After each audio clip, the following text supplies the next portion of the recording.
Vad är det grabbarna som ska iväg på Tinder-date nu eller? Ja, nu är Tinder.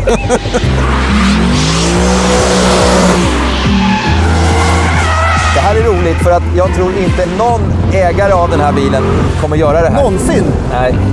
En öppen bil med världens bästa kvalitet och det ska röra på sig. Ja. Då tickar den alltihopa. Det här är en bil för en 50-plussare som har det bra i livet och som vill sitta och glida runt. Som har växt ur sin Miata. Driftsäkerhet som en Toyota Corolla. Kan då någonting gå fel, kan man undra sig. Ja. Och det säger jag, ja det kan det. Bravo! Sådär ja!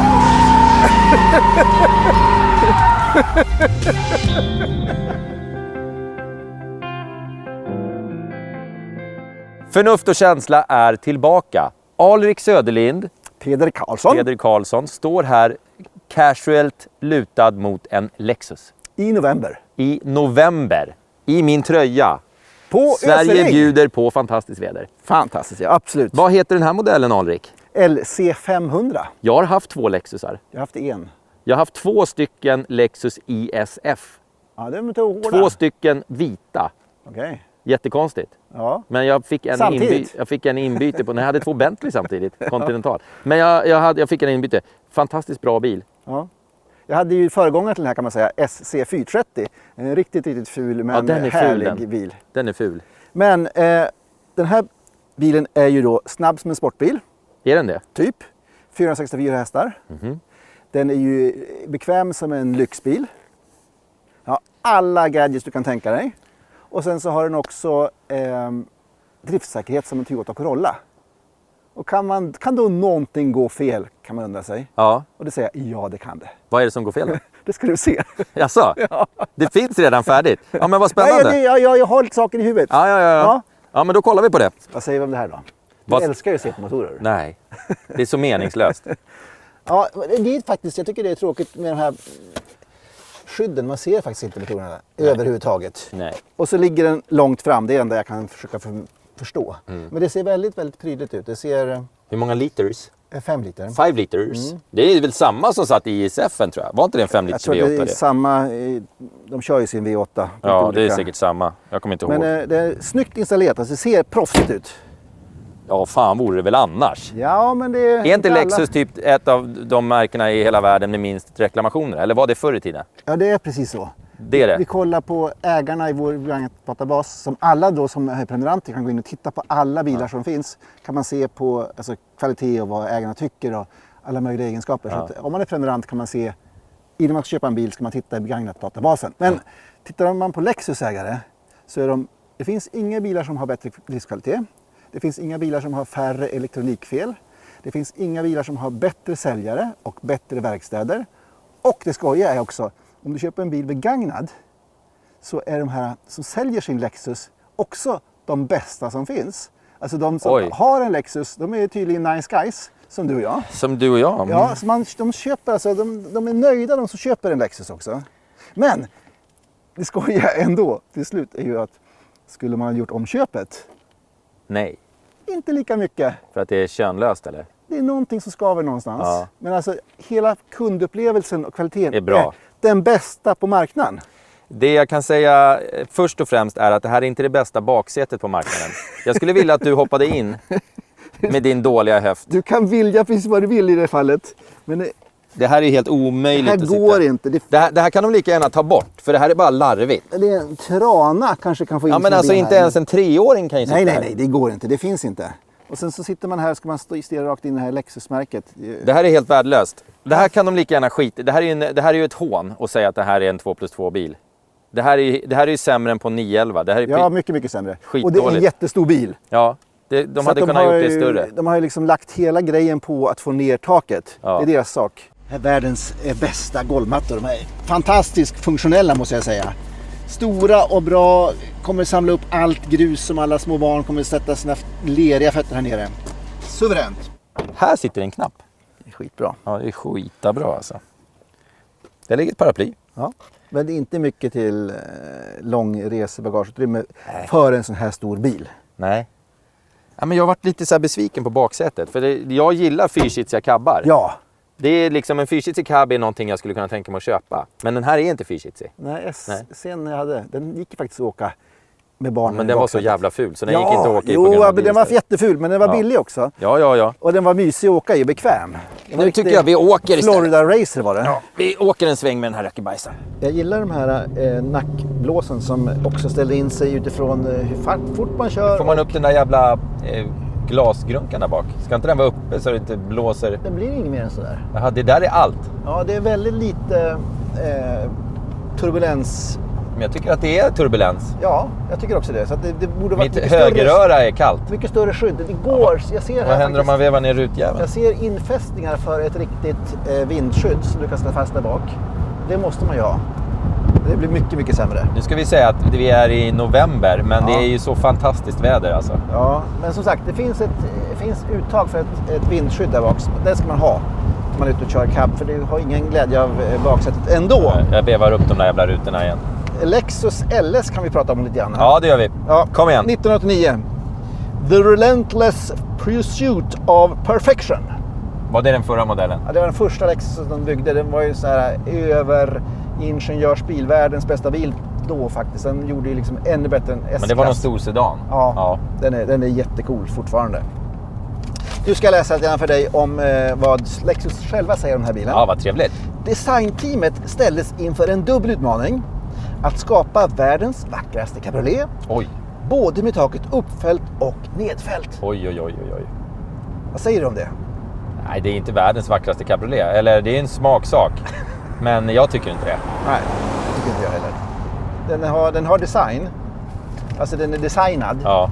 In i liksom minsta lilla bit. Och Det kan jag tänka. Interiör tycker jag också. Den är designad. Den är inte lite random någonting. Nej.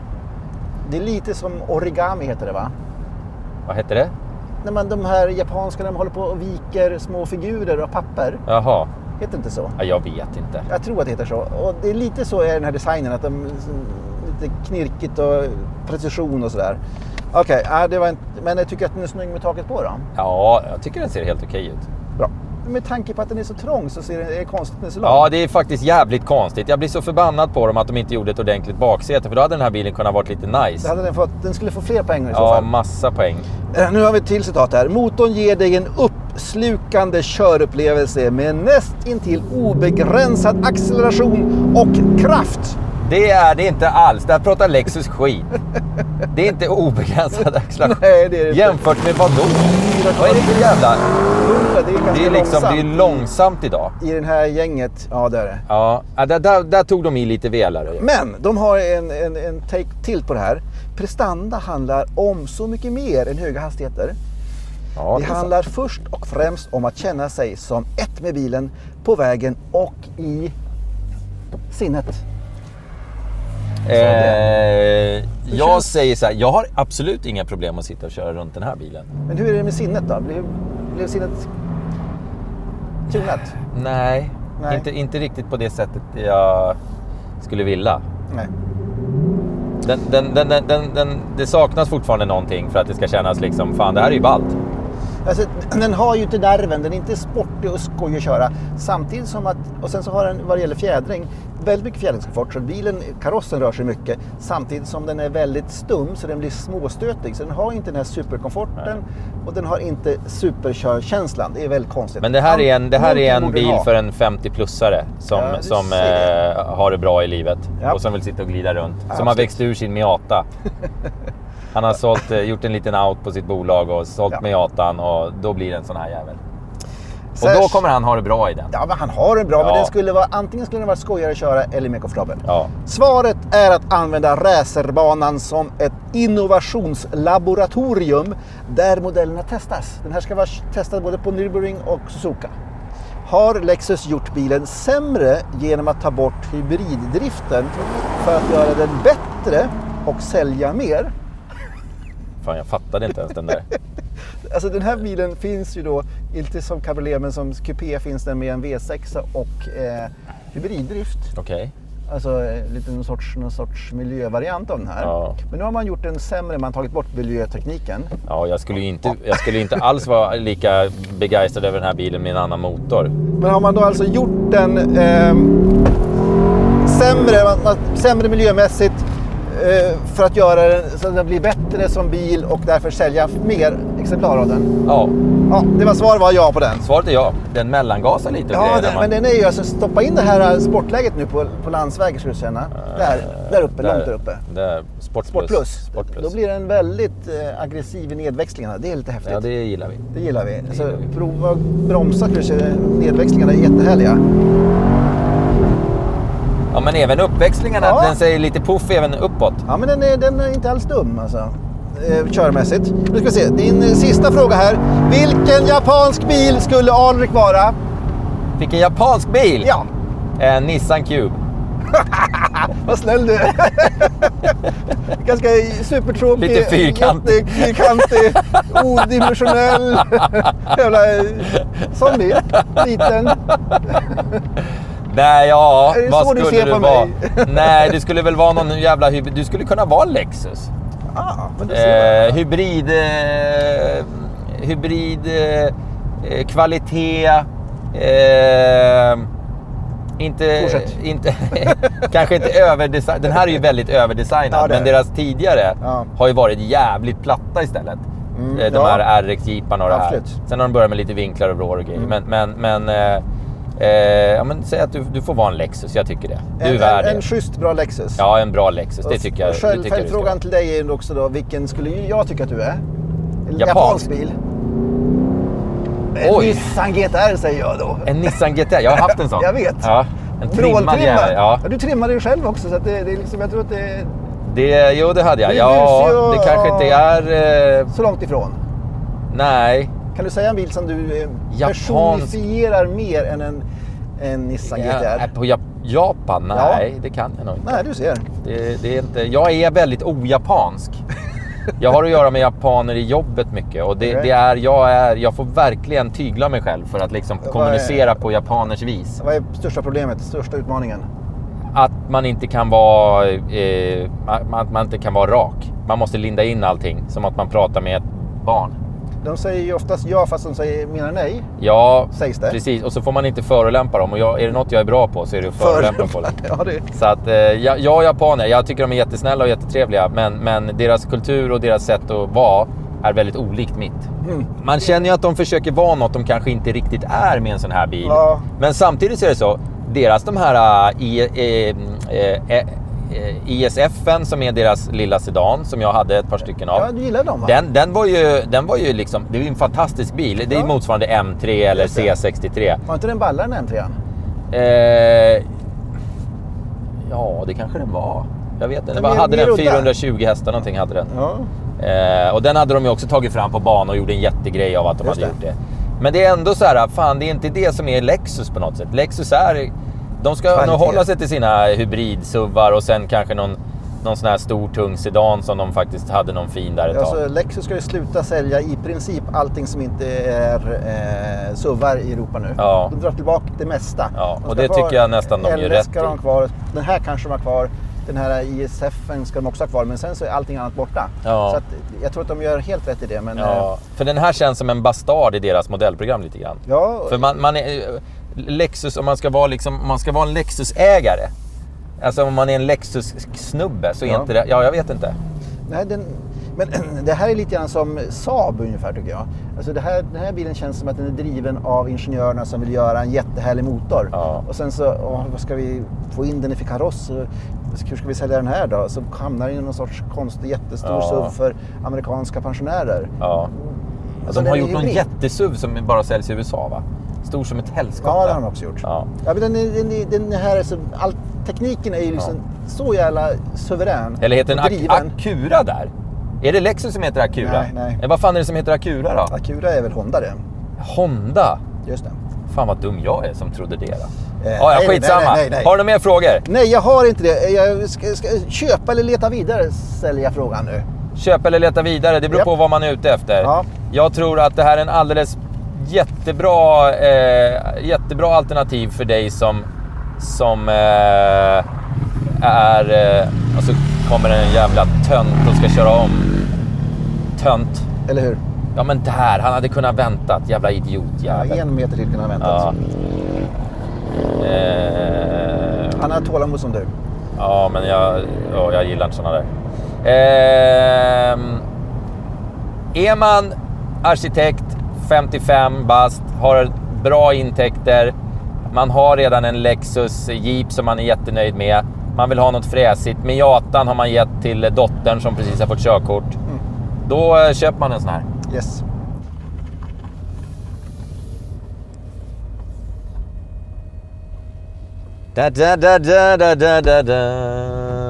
En Lexusman har inte tid att stå still och fälla upp cabben. Han gör det under fart. Ja. Jajamän. Med taket på så blir den ju faktiskt väldigt, väldigt bekväm. Den går bra den här jävla bilen. Den går bra. Vad sa vi? Att de sa någonting skojigt där. 0-100 var ju inte så jävla spännande. Nej, men den känns rappare än så. Ja, den känns faktiskt mer. Det känns mer. 4,7. Den går 270 knyck i topp. Och väger 2124 kilo. Skatten är 1909. Oj, det var dyrt. Det var dyrt. Det här insugsljudet, det spelar de in och skjuter in i kupén här också. Så det är lite halvt konstgjort. Är det? Ja, och det är lite... Sånt gillar vi inte. Nej, fast annars igen så skulle det kunna låta ut ännu mer tycker jag.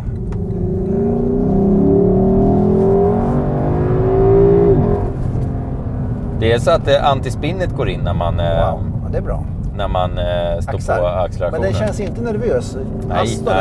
När man gasar på. Ja, den drog ju så här. Fan, den var ju läskig. Den var läskig. Ja. Och den här är fullständigt odramatisk på alla sätt och vis. Ja, faktiskt. Det här är roligt för att jag tror inte någon ägare av den här bilen kommer göra det här. Någonsin? Nej. Ja, du behöver inte försöka här när vi aldrig sladdar annars.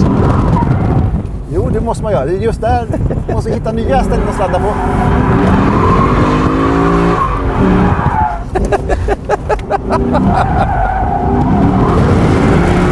Oj. Det där var gott. Fy fan vad du rycker och sliter den här stackars ratten. Det är helt otroligt.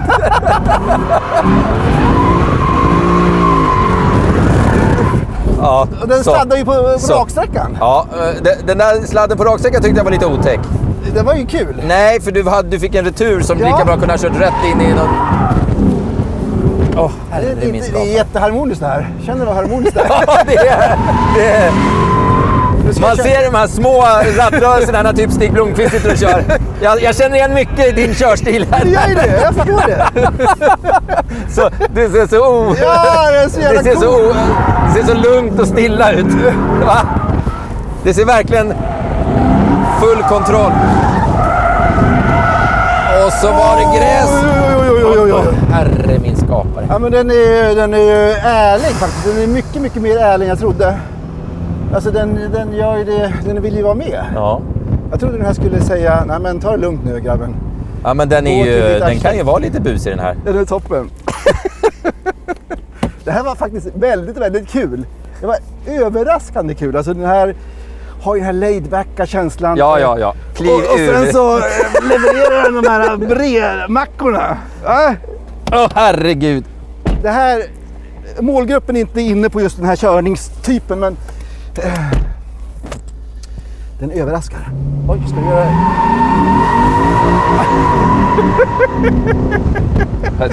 Kolla om det funkar, va? Ja, men vilken överraskning här var. Ja, den här var ju faktiskt skojigare att köra en Aston Martin. Ja. Eller? Ja. Och det är hemskt. Vad säger du? Ja. Den här har ju längre axelavstånd. Ja. Och den är lite mer, jobbar mer med chassit. Det mjuka chassit gör att den faktiskt arbetar. Och sen så, nu ser du, den biter på. Sådär ja.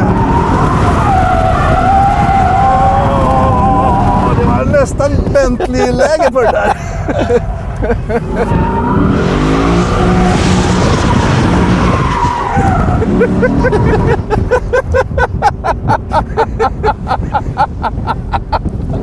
Fy fan vad roligt. Men den här, så det är så konstigt att den levererar den här typen. Jag har ju kört den ute på vanliga vägar. Och då är den så här, ja den gör ju det den ska. Men den har ju ingen så här ingen närhet. Nej. Styrningen är lite för distanserad. Det var bra. Vad sa du nu då? Det var den bästa hittills tror jag. Va?